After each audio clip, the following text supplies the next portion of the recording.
Poucos dias depois das eleições europeias e a poucos meses das autárquicas e das legislativas, é cada vez mais importante analisar o país que somos e o país que queremos ser. O Dia de Portugal é um bom pretexto de reflexão, mas não podemos ficar eternamente nos diagnósticos. São necessárias propostas concretas e gente que as ponha em prática. Convidados desta edição, 2 empreendedores, um deputado do partido no poder, que aponta um caminho alternativo para a economia portuguesa. Em estúdio, Jorge Ponce Leão, presidente executivo da Sociedade Parque Alqueva, que quer revolucionar o turismo do Alentejo. Joaquim Ventura Leite, deputado do PS, que recentemente ousou desafiar a maioria do Parlamento a procurar um modelo diferente para o desenvolvimento do país. E também Eduardo Rangel, presidente do Grupo Rangel, que compõe cada vez mais os lucros com negócios no exterior, nomeadamente em África, trazendo divisas para o país. Meus senhores, obrigado por terem vindo. Estão feitas as apresentações, temos um bom pretexto de atualidade para começar a nossa conversa, o discurso do Presidente no 10 de junho. O Presidente da República disse que é necessário antecipar a situação em que queremos estar quando a crise for ultrapassada. Estamos no bom caminho para isso, Dr. Jorge Ponce Leão? É difícil dizer que se possa estar num bom caminho quando a conjuntura é a que temos. Em todo caso, temos além disso alguns aspectos que eu penso que tornam um pouco mais complicado ainda o cenário, que é exatamente um período de 3 eleições num espaço extremamente curto que torna, digamos, o próprio cenário mais instável. O que eu penso é que temos também que viver com todas essas situações, com uma crise instalada, com a dificuldade de prever o que é que vai ser o futuro, e temos é que gerir, criando condições para agarrarmos as oportunidades, para executarmos aquilo que temos programado, na certeza de que sabemos o que estamos a fazer, que temos condições para criar e desenvolver projetos e, consequentemente, aquilo que nós pensamos é que, basicamente, independentemente da conjuntura, nós que temos um projeto e que sabemos o que queremos, temos é que o executar um pouco alheio às circunstâncias de natureza política ou financeira. Prioridade aos empreendedores é o que depende das suas palavras, mas depende também que gostará mais da estabilidade política do que da instabilidade política. Seguramente que gostaria mais da estabilidade política. Mesmo que isso seja conseguido com acordos entre partidos, com um eventual bloco central ou com alianças à esquerda ou à direita? Bom, seguramente que nós temos que ser capazes de prever o que vai acontecer. E gostaria que houvesse, de facto, uma estabilidade política. Maioria absoluta parlamentar. Se houvesse uma maioria absoluta, ela é bem mais estável do que os acordos parlamentares. Digamos, os acordos parlamentares já nos mostraram que são até fruto de uma forte instabilidade e, sobretudo, de uma total incapacidade de prever a relação de forças que se vai estabelecer. São sempre instáveis por natureza. E, portanto, são compromissos que normalmente dão mau resultado. Eu pessoalmente preferiria, em quaisquer circunstâncias, uma maioria absoluta. Mesmo com os problemas que têm de muitas vezes levar a um certo autismo, a uma certa, digamos, a ignorar um pouco a voz da razão em determinadas circunstâncias, porque ninguém é dono da verdade. Doutor Ventura Leite, peço-lhe também a análise daquilo que o Presidente disse. Temos que estar bem preparados para quando houver uma recuperação internacional, esperemos que seja rápida.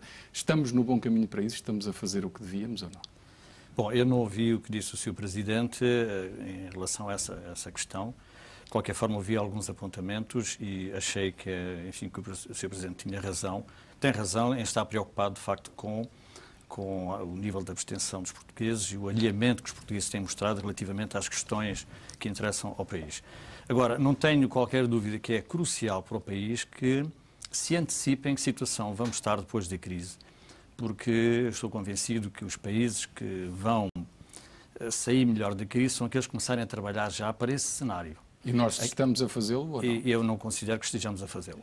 E nem nós, nem a maioria dos países europeus. Eu penso que o nosso governo está a agir pelo mesmo padrão da maioria dos países europeus, face à crise, portanto, tratou de procurar adotar medidas para a estabilização do sistema financeiro, porque a questão da liquidez tornou-se uma questão crucial para o funcionamento da economia. Isso já está feito. Está a ser feito, portanto, o sistema financeiro parece estar a aguentar-se. Têm estado a ser tomadas medidas para apoiar setores que estão a desempregar pessoas, mas são setores que têm potencialidade económica importante, nomeadamente o setor automóvel. Agora, para o país sair com dinâmica para uma fase de recuperação económica, são necessárias medidas que não estão a ser adotadas nem aqui, nem nos restantes países, porque até agora tem prevalecido uma interpretação da crise, da sua origem, da sua natureza e da forma como o mundo vai sair dela. E eu penso que aí está o principal problema. Portanto, eu penso que começou por considerar que estávamos perante uma crise de natureza financeira. Hoje, cada vez mais analistas, digamos, dizem de forma clara, para além de um aspecto financeiro, há uma questão macroeconómica mundial, portanto, desequilíbrios do comércio que são fundamentais, permitiram colossais poupanças de um lado e endividamentos enormes do outro. Essa situação é insustentável. Antes da crise não está a interpretar isso bem, pelo menos nem nós, nem a maioria dos países. Porquê? Porque os países levaram bastante tempo a perceber o que é que estava a passar. Adotaram numa primeira fase medidas para, digamos, suportar o sistema financeiro. O G20 tomou medidas importantes para estabilizar o sistema financeiro e acudir... A seguir alguns apoios para manter os empregos. E também para acudir a situações de pagamentos de países em situação pior. Agora, ainda não foi posto em cima da mesa o problema dos desequilíbrios mundiais.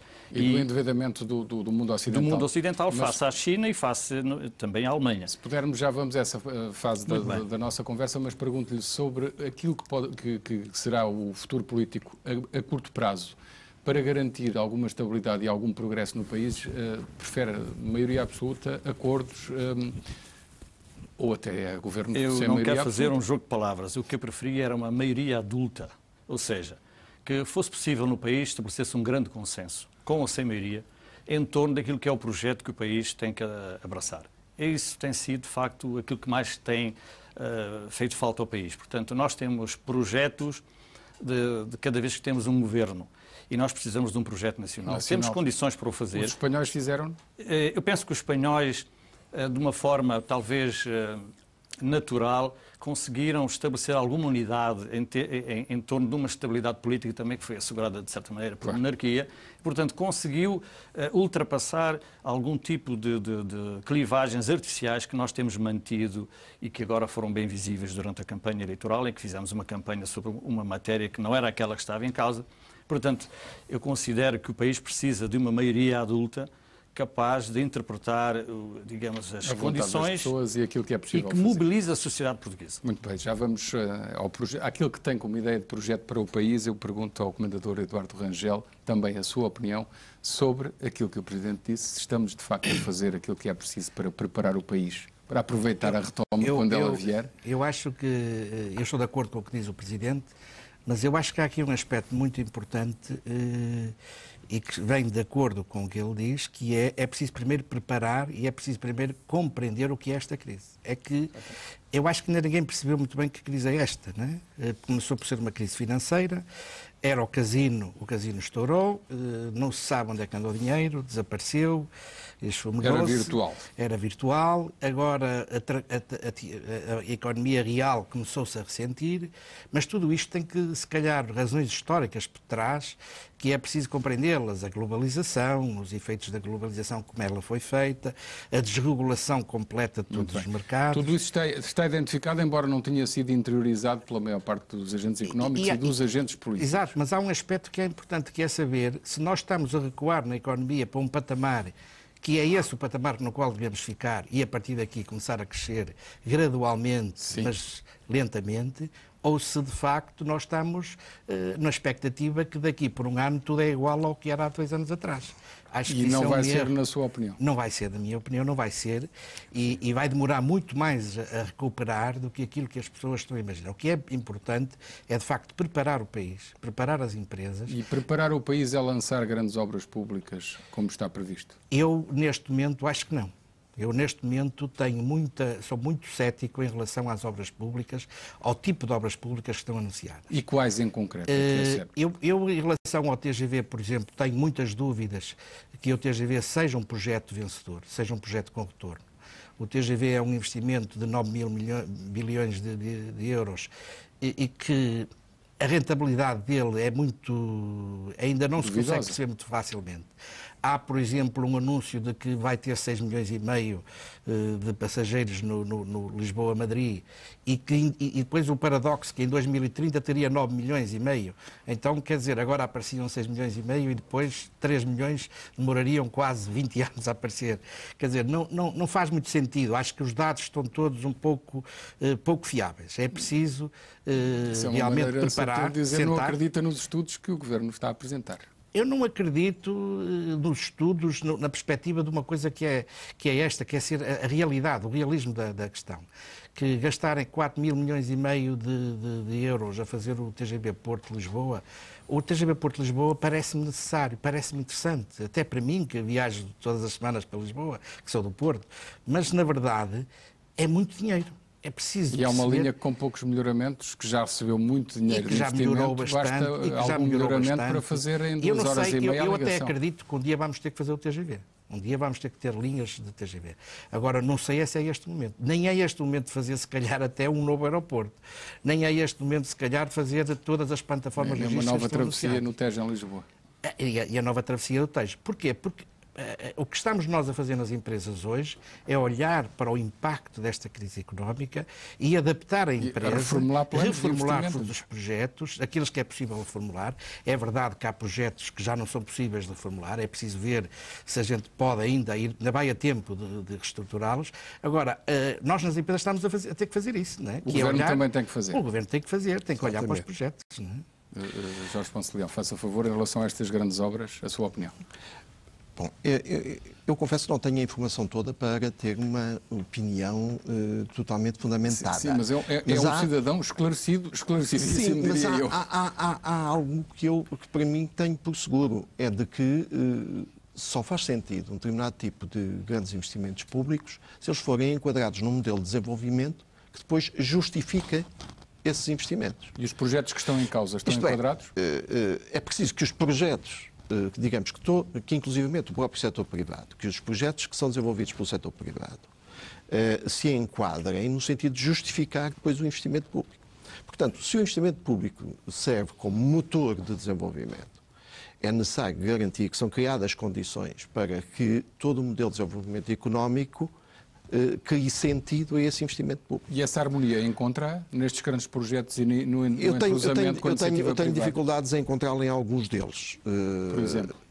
Nomeadamente a ligação Porto-Lisboa, porque penso que tem um efeito destruidor a implantação com um escasso valor acrescentado e o próprio custo, a relação custo-benefício, que é aquilo que normalmente é a minha matriz de análise. Portanto, a relação custo-benefício na ligação Porto-Lisboa tenho grandes dificuldades em encontrá-la. O problema do aeroporto... Disse destruidor de quê? Destruidora, nomeadamente, porque a perturbação que vai lançar numa faixa do país densamente povoada. E a mais industrializada. A mais industrializada. Aquela que vai determinar um conjunto de obras de arte, portanto, que determina um custo, digamos, por quilómetro de via, de facto que eu tenho grandes dificuldades em entender que possa alguma vez ser justificado. Porque, inclusivamente, um comboio que se destina a atingir os 300 ou 350 km/h, das duas uma, faz uma ligação Porto-Lisboa, ponto final. Ou se não faz uma ligação Porto-Lisboa, vamos criar uma linha de alta velocidade em slow motion, porque passa a vida a parar e a arrancar. Portanto, não tem muito sentido. Para isso, o comboio rápido é suficiente. Mais do que suficiente, no meu pensamento. Já a ligação Lisboa-Madrid, que me parece mais difícil de rentabilizar, a menos que se crie um modelo de desenvolvimento que justifique depois. E, concretamente, eu posso pensar pelo meu próprio projeto, ou o projeto em que estou envolvido, que a estação de TGV em Évora e a possibilidade de ter Madrid a hora e meia de Évora ou uma hora e 45 pode parecer muito interessante. Exatamente, porque a dimensão do próprio mercado espanhol, naturalmente, que pode ser extremamente interessante dispor de uma acessibilidade. Portanto, o tipo de projeto em que estou envolvido, naturalmente. Agora, não faz sentido é que o próprio país tenha que pagar uma fatura exagerada. Quer dizer, quando nós sabemos que um dos grandes problemas que temos que enfrentar é o excessivo endividamento dos países e das famílias. E que, portanto, a grande dificuldade que nós temos que introduzir na definição dos nossos projetos é exatamente o impacto digamos, de um grande período, que eu diria, de redução do grau de endividamento das famílias e a criação de déficits orçamentais sustentáveis, se essas são as duas grandes incógnitas, exatamente definir o tempo, agravar essa situação com obras que não estão diretamente ligadas ao modelo de desenvolvimento sustentado, eu tenho alguma dificuldade em as justificar. E o novo aeroporto justifica-se? Ou pode ser adiado, tendo que ser feito? Eu nos anos 80, no princípio da década de 80, na altura era consultor de sindicatos pilotos e já nessa altura se falava da absoluta necessidade do novo aeroporto. E nessa altura acompanhei um estudo que foi feito e que demonstrava que lá para o ano 2020 se devia pensar no novo aeroporto. Mantém essa perspectiva? Eu mantenho essa perspectiva. Eu não sei se é mais esclarecedor. Não sei se é absolutamente necessário. Mais uma vez, de uma forma extremamente egoísta, eu prefiro o aeroporto em Alcochete.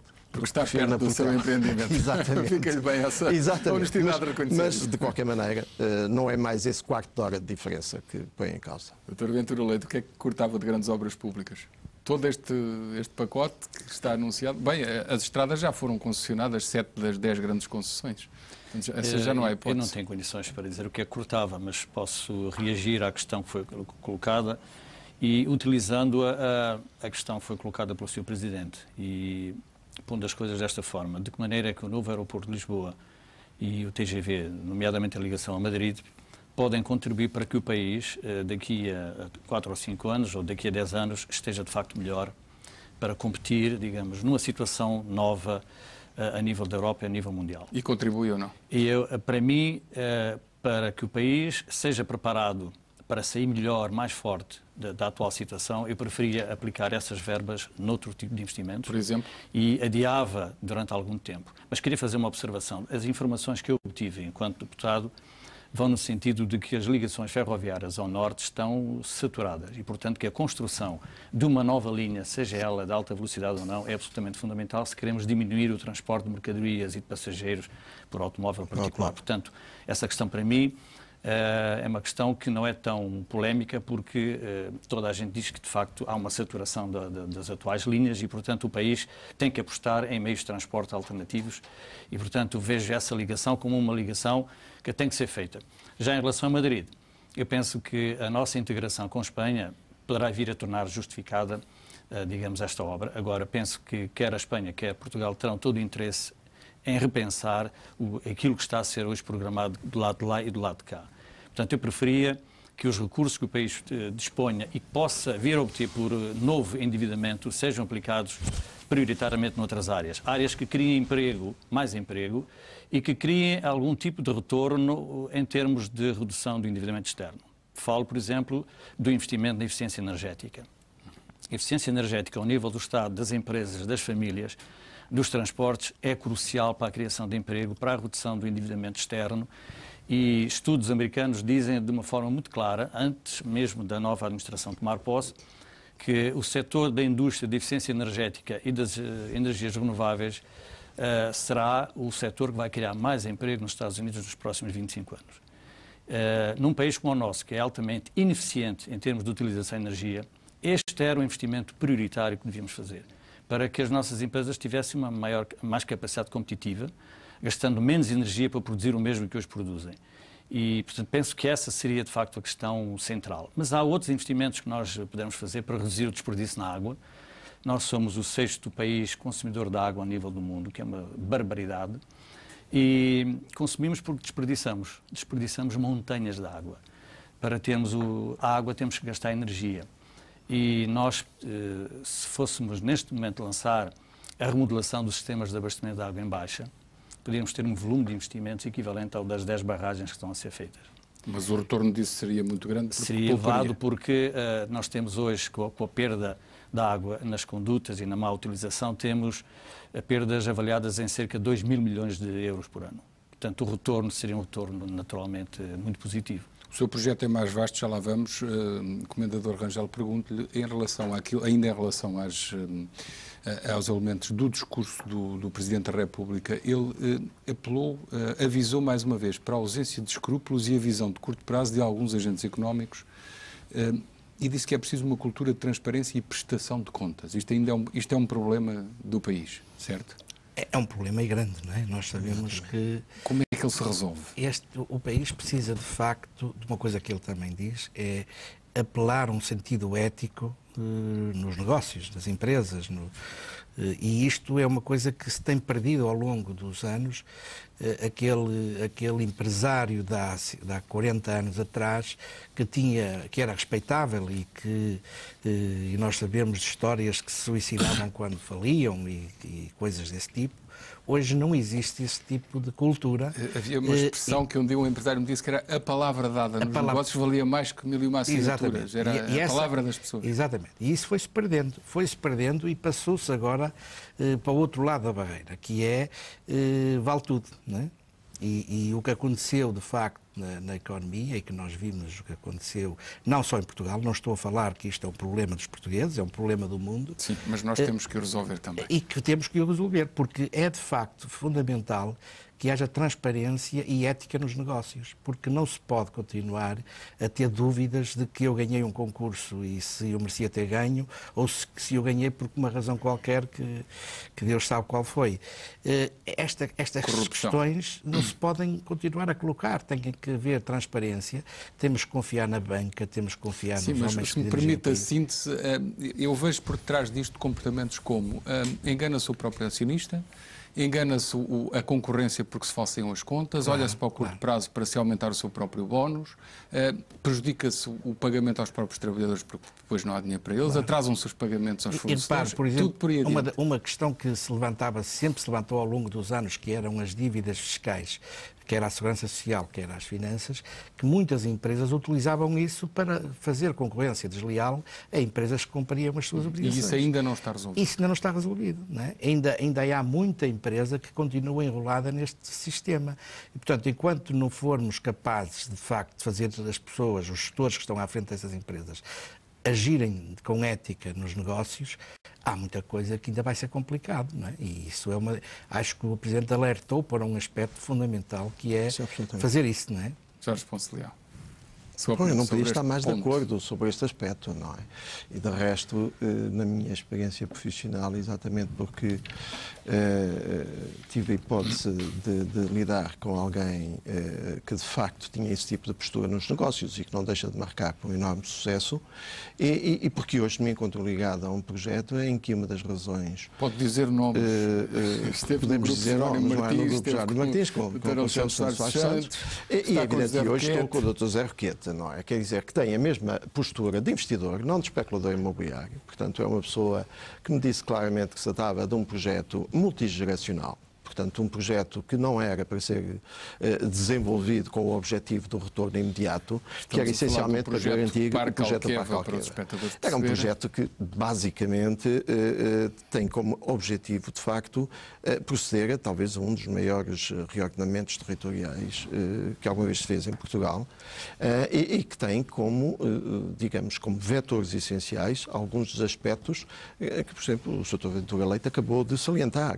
A gestão dos recursos descrevam então mais em pormenor para a gestão dos recursos hídricos, o projeto em matéria de eficiência energética, portanto, não é apenas mais um projeto turístico. Quer dizer, é um projeto turístico que nasce sob um signo fundamental para nós, que é exatamente o do turismo sustentável. Quer dizer, a sustentabilidade definida de uma forma extremamente simples. Não vamos privar as próximas gerações daquilo de que não queremos hoje prescindir. E com este conceito, que eu penso que é extremamente simples, que isto é, não estarmos a antecipar ou a viver à conta daquilo que os nossos filhos e os nossos netos vão produzir, dizendo isto, há que o fazer na plenitude, ou seja, garantindo que os próprios recursos, na gestão dos recursos, se faz de forma exemplar, na proteção da biodiversidade, por exemplo, que aliás... Também para os espectadores perceberem, permita-me interromper, estamos a falar de um projeto turístico no Alqueva, nas margens do Rio Guadiana. Exatamente. Segundo li, corrija-me se estou errado, na sua fase plena, cerca de 17 mil camas, vários hotéis. Sim, 7 hotéis, 4 campos de golfe, 2 marinas, um centro náutico, um parque desportivo, um parque mas radical, evitando a construção maciça. Evitando essencialmente a construção maciça, respeitando, repare que é um projeto que se desenvolve em cerca de, ou ultrapassa os 2.000 hectares, mas que mais de 70%... Percebi, são 3 herdades que existiam e que são afetadas a este... que estão afetadas a este projeto, mas dos quais cerca de 70% é estrutura ecológica primária ou secundária. Portanto, e, sobretudo, vai permitir a criação de cerca de 2.000 postos de trabalho diretos e cerca de 3.000 indiretos. É um projeto que, na sua fase de maturidade, que seguramente não é atingida antes de 20, 30 anos, a preços de hoje, naturalmente, poderá envolver cerca de 100 milhões de receitas ano e contribuindo através do seu efeito multiplicador para, digamos, cerca de 170 milhões. A crise não vai fazer atrasar reformular este projeto? Não, é evidente que a crise determinou que este projeto, tal como tinha sido desenhado na sua fase inicial, digamos, nos aspectos de marketing, não exatamente naquilo que é a estrutura, o que é a natureza essencial do projeto tal como está desenhado, mas ao nível dos produtos, do ritmo, nós pensamos que hoje se torna necessário primeiro consolidar o destino turístico e não, efetivamente, procurar financiar através do desenvolvimento imobiliário. Portanto,